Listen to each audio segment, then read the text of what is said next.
Assalamu alaikum warahmatullahi wabarakatuh. Hope you're doing well.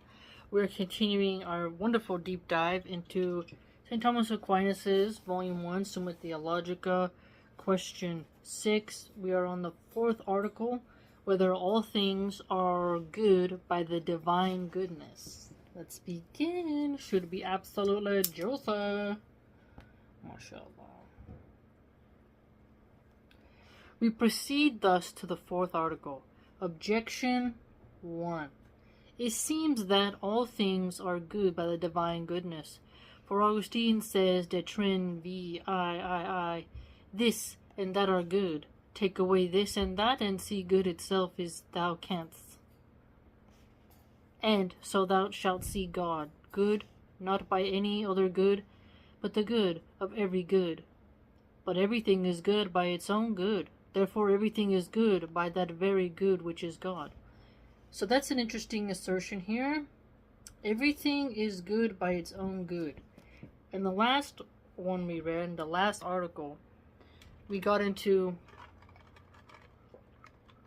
different orders of good, and that there are creatures who are essentially good, according to their essence, right?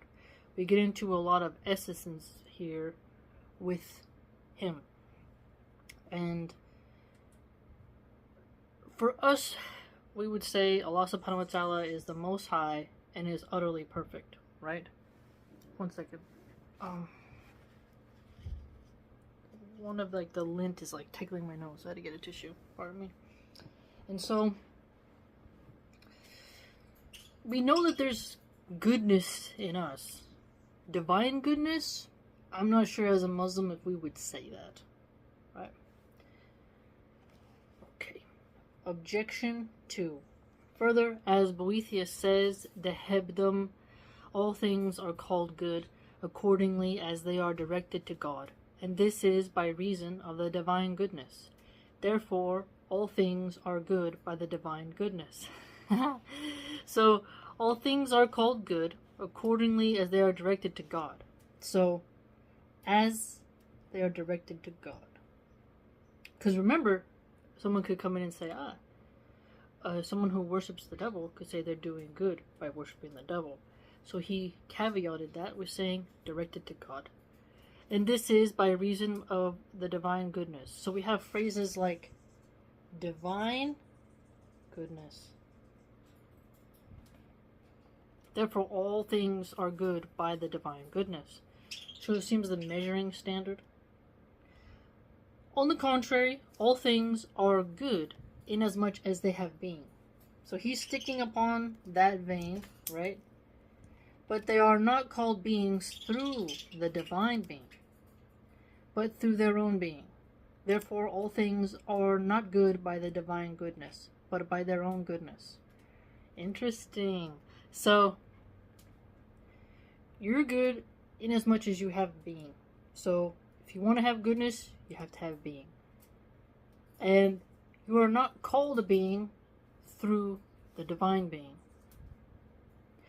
And due to that, you're going to be said to be good by your own goodness, not by the divine goodness. So you see this sort of splitting. I answer that as regards relative things, we may admit extrinsic denomination. Nice phrase there. Intrinsic denomination. As a thing is denominated, placed from place. So denominated. Denominated.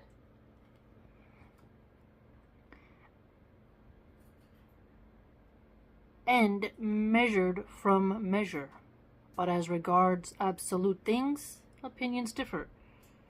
Now we know God in their categorization would be absolute. We say Allah is the supreme in glory.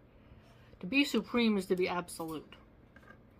Plato held the existence of separate ideas, Q84, A4, of all things, and that individuals were denominated by them as participating in the separate ideals. For instance, that Socrates is called man according to this separate idea of man. Now, just as he laid down separate ideas of man and horse, which he called absolute man and absolute horse, so likewise he laid down separate ideas of being and of one, and these things called absolute being and absolute oneness. Absolute oneness, absolute being, and so we're getting into absolutes here. So absolutes. Can't go higher than the absolute.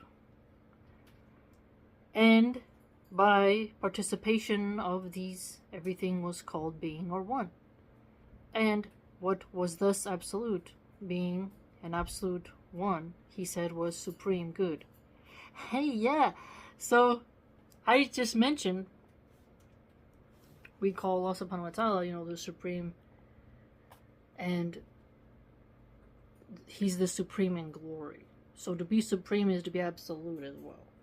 So this relation to supremacy, supreme, and absolutism. And because good is convertible with being, as one is also, he called God the absolute good, from whom all things are called good by way of participation. So, by way of participation, let's write this over here. By way of participation. Because remember in the last one, it's called good because by it something is good, and not because it is itself has some other goodness whereby it is good. So we're getting a lot of ideas about goodness, absoluteness, supreme, by way of participation, okay, and being.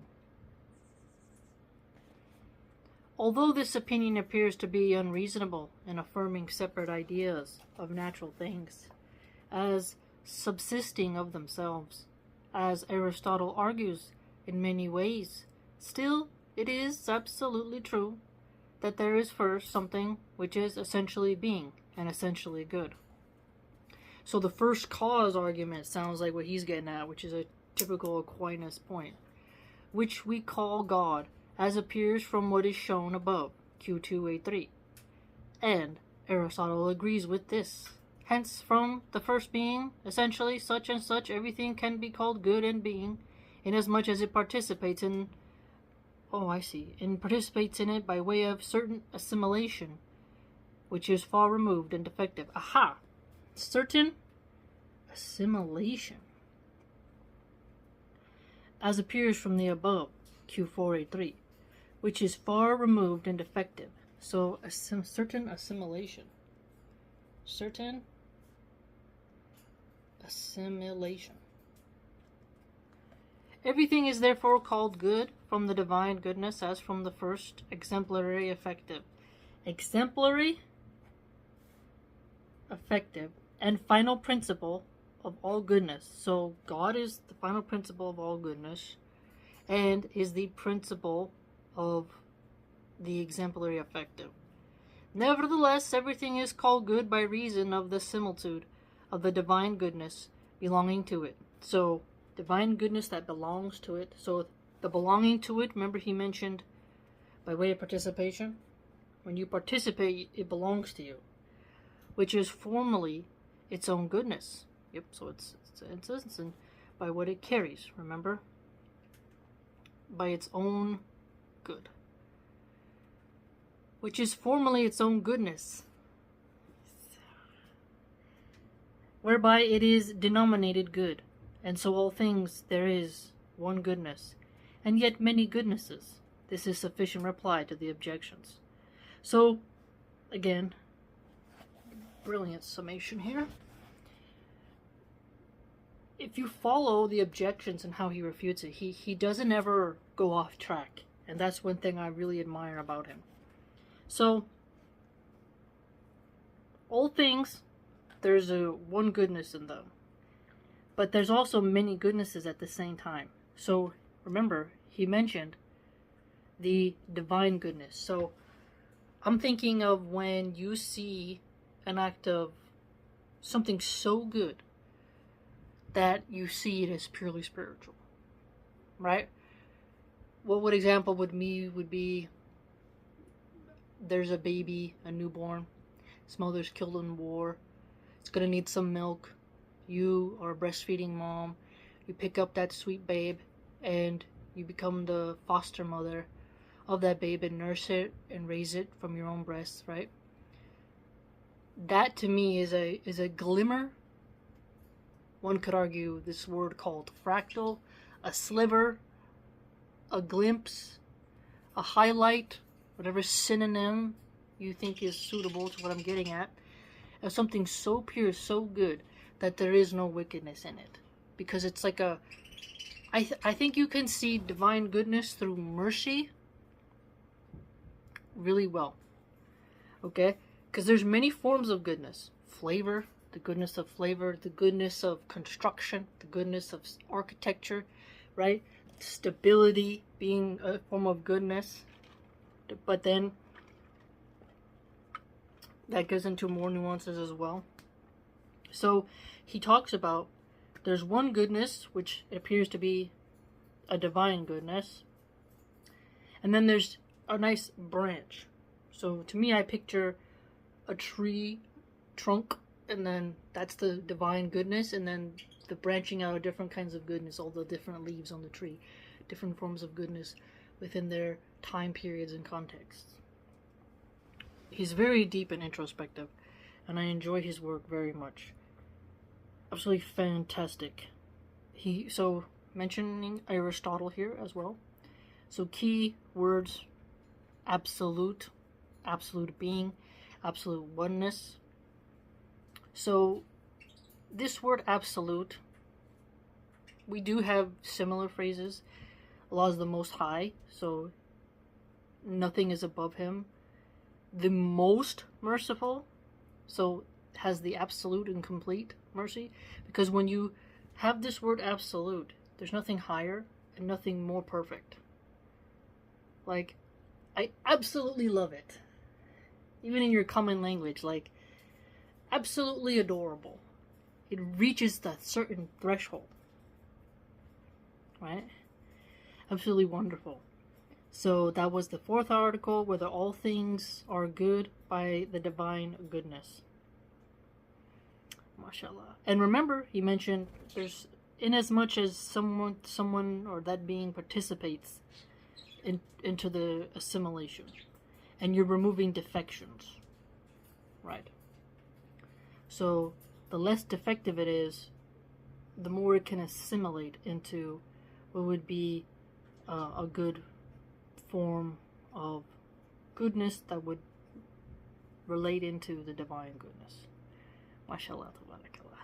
Take care. Please like, comment, and subscribe. If you'd like to support my work, you can go to www.subscribestar.com/Milan Archive. Hope to see you there.